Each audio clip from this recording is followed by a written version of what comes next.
ప్రపంచంలోనే నెంబర్ 1 అయ్యి ఉండేది అని చెప్పేసి ఆయన చెబుతూ ఉన్నటువంటి పరిస్థితి. సరే, దానికి ఆన్సర్ కూటమి నాయకులు చెప్తారా లేకపోతే నేను చెప్పాలనేది కూటమి నాయకుల రియాక్షన్ తర్వాత నేను మాట్లాడతాను. శివపార్వతి గారు, గుడ్ మార్నింగ్.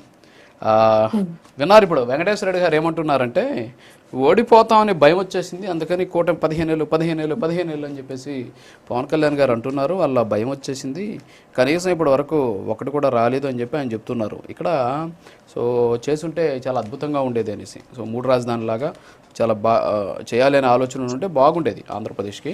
అయితే ఇప్పుడు ఇలాంటి పరిస్థితి ఉంటే కర్ణాటకలో ఆయన ప్రియాంక ఖర్గే ఆయన ఎందుకు బాధపడుతున్నాడో తెలియట్లా. నేను ఆ తమిళనాడు అసెంబ్లీలో ఆ గూగుల్ సుందర పిచ్చయి మనోడయ్యుండి గూగుల్ వాళ్ళ కింద పోయేదని చెప్పేసి వాళ్ళు అక్కడ చర్చ పెట్టారు. దాని మీద ఒక డిఫరెంట్ చర్చ నడిచింది. మరి ఇవన్నీ కూడా జరగకుండానే వాళ్ళకి ఎందుకు అంత కడుపు మంట పడుతుంది? సరే, మన రాష్ట్రంలో వదిలేద్దాం, అది ఇక్కడ ఉండే వాళ్ళు అర్థం చేసుకుంటారు, అర్థం వదిలేద్దాం. పక్క రాష్ట్రాలు కూడా బాధపడుతున్నాయి కదా, మరి రాకపోతే వాళ్ళు బాధపడాల్సిన అవసరం లేదు కదా. అసెంబ్లీలోనే మాట్లాడిన పరిస్థితి, ఏమంటారు?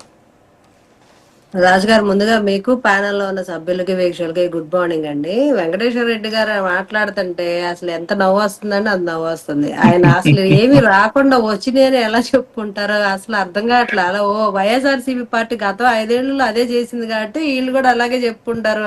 పచ్చగా ఉన్న వాళ్ళకి లోకం అంతా పచ్చగా ఉంటదని వాళ్ళు చేసింది మన మీద ఇంప్లిమెంట్ రుద్దుతున్నారు మనకి.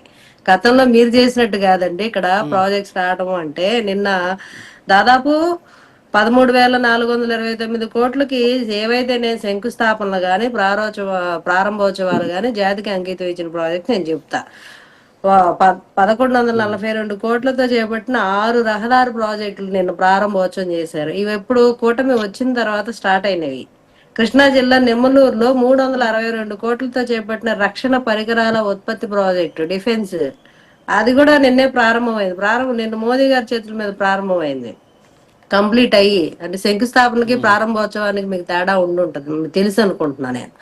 200 కోట్లతో చిత్తూరులో చేపట్టిన ఇండియన్ బ్లాంటింగ్ ప్లాంట్ ఒకటి నిన్న ఓపెన్ చేశారు. మళ్ళీ ఇప్పుడు 546 కోట్లతో చేపట్టిన రైల్వే ప్రాజెక్ట్స్ వచ్చిన అసలు ఎంత షార్ట్ టైమ్ లో దాన్ని ఒక యుద్ధ ప్రాతిపదికన కంప్లీట్ చేశారు. 546 కోట్ల ప్రాజెక్ట్స్ అనేది చిన్న విషయం కాదు, రైల్వే ప్రాజెక్ట్స్. అలాగే 1730 కోట్లతో 422 కిలోమీటర్లు శ్రీకాకుళం నుంచి అంగుల్ వరకు సహజవాయు natural gas pipe line project కూడా కంప్లీట్ అయిపోయి నిన్న జాతికి అంకితం ఇవ్వడం జరిగింది. ఇవి కాకుండా శంకుస్థాపన అంటే with in short period complete చేయాలని ఒక టైమ్ ఆఫ్ పీరియడ్ ఇచ్చి వాళ్ళకి షార్ట్ టైమ్ లో శంకుస్థాపన జరిగింది. 2,886 కోట్ల విద్యుత్ ప్రాజెక్టులు. అలాగే కర్నూలు జిల్లా ఓర్వకల్లో 2,786 కోట్ల పారిశ్రామిక కేంద్రాలు. కడప జిల్లా కొప్పర్తిలో 2,136 కోట్ల పారిశ్రామిక కేంద్రాలు. 677 కోట్లతో రైల్వే ప్రాజెక్టులు. 964 కోట్లతో సబ్బవరం శీలానగర్ రోడ్డు.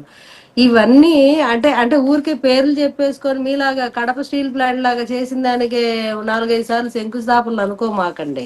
ఎందుకంటే ఇక్కడ వచ్చిన తర్వాత ఏవైతే శంకుస్థాపనలు జరిగాయో వాటిని యుద్ధ ప్రాతిపదిక. నిన్నగాక మొన్న అమరావతిలో సిఆర్డిఏ బిల్డింగ్ ని ఓపెన్ చేశారు. మీకు ఐడియా ఉందో లేదో మరి కొంచెం ఫాలో అవ్వండి. తర్వాత ఇప్పుడు గూగుల్, ఇప్పుడు ఇందాక రాజుగారు అంటున్నారు పక్క రాష్ట్రాలు ఎందుకు అసెంబ్లీలో చర్చలు పెడితే రాకపోతే అంటే, మనం తమిళనాడుని, కర్ణాటకని, కేరళని వీటిని దాటి ఆ ప్రాజెక్ట్ మన విశాఖకి ఎందుకు రావాలి అని వాళ్ళకి ఎక్స్ప్లెయిన్ చేసి వాళ్ళని ఆకట్టుకొని గూగుల్ విశాఖపట్నం సరైన ప్రాంతము, ఆంధ్రప్రదేశ్ ప్రభుత్వం మనం అనుకున్న దానికన్నా ఎక్కువ రాయితీలుగా ఇస్తుంది. వికసిత భారత్ లో భాగంగా కేంద్ర ప్రభుత్వం తీసుకున్న ఏఐ యూనివర్సిటీస్ ఇంప్లిమెంటేషన్ లో భాగంగా ఆంధ్రప్రదేశ్ ని చూజ్ చేసుకున్నారు దేశం మొత్తం అని. విశాఖ నగరాన్ని చూజ్ చేసుకోవడానికి ఇక్కడ పట్నం ఉన్న వాటి యొక్క అడ్వాంటేజెస్, గవర్నమెంట్ మేము ఇస్తా ఉన్న భరోసా, వాటిని బేస్ చేసుకుని కంపెనీలు ఇన్వెస్ట్ చేయడానికి వస్తాయి. జగన్మోహన్ రెడ్డి గారు కనుక రాజధాని కడతా ఉంటే వరల్డ్ బ్యాంక్ కి తన అనుచరులతోటి పదే లెటర్లు రాపించినా కూడా ఆగకుండా వరల్డ్ బ్యాంక్ వచ్చి ఎట్లా పెట్టుబడి పెట్టిందో,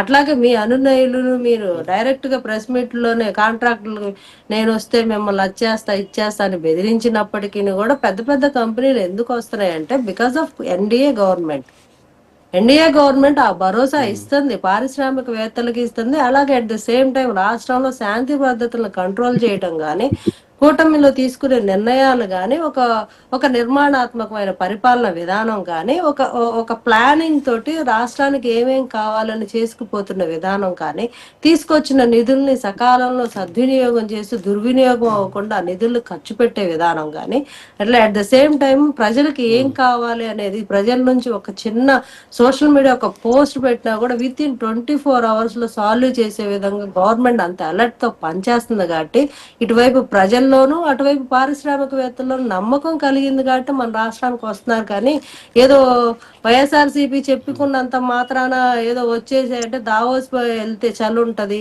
ఆ మంచులో ఎవరు వెళ్తారు, స్నానాలు చేయాలి అని చెప్పి కోడిగుడ్డు కథ ఒకటి చెప్పాడు కదా మీ మంత్రి. అట్లా అనుకోమాకండి.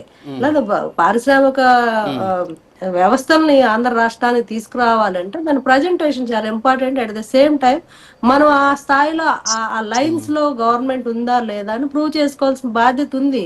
వచ్చిన దగ్గర నుంచి కూటమి ప్రభుత్వం తలసరి ఆదాయం పెంచడంలో ప్రిస్టేజియస్ గా తీసుకున్నారు. ఆర్థిక విధానాలను ఏ రకంగా ముందు తీసుకెళ్తున్నారు, మీరు చేసిన అప్పుల్ని వాటిని కానీ రాష్ట్ర బడ్జెట్ ను కానీ ఏ రకంగా ఒక స్ట్రీమ్ లైన్ చేసి తీసుకొస్తున్న అప్పులకు కూడా ఒక క్లారిటీగా వర్క్ చేసుకుంటూ ఎట్లా వెళ్తున్నారో దాన్ని ప్రోగ్రెస్ చూపిస్తున్నారు.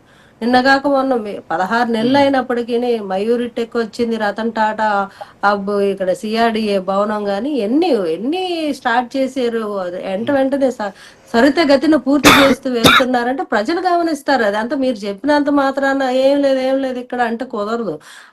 ఇప్పుడు ఆ రాజధాని నగరంలో జరుగుతున్న అభివృద్ధి పనులేంటి, పోలవరం ఎంత త్వరితగతిన ఎలా చేస్తున్నారు, ఎలాగా ఒక టైమ్ ఆఫ్ స్కేల్ పెట్టుకొని ఎలాగా పరిగెత్తుతున్నారు అనేది కేంద్ర ప్రభుత్వం రాష్ట్ర ప్రభుత్వానికి మధ్య ఆ నిధుల బదిలీలోనే తెలిసిపోద్ది. అక్కడ ఇప్పుడు మనం చెప్పగానే నమ్మేయడానికి కేంద్ర ప్రభుత్వం కళ్ళు మూసుకొని ఉండదు కదా. నువ్వు ఖర్చు పెడితేనే డబ్బులు ఇస్తుంది, ఇచ్చిన డబ్బులకి లెక్క చెబితేనే మళ్ళీ డబ్బులు ఇస్తుంది.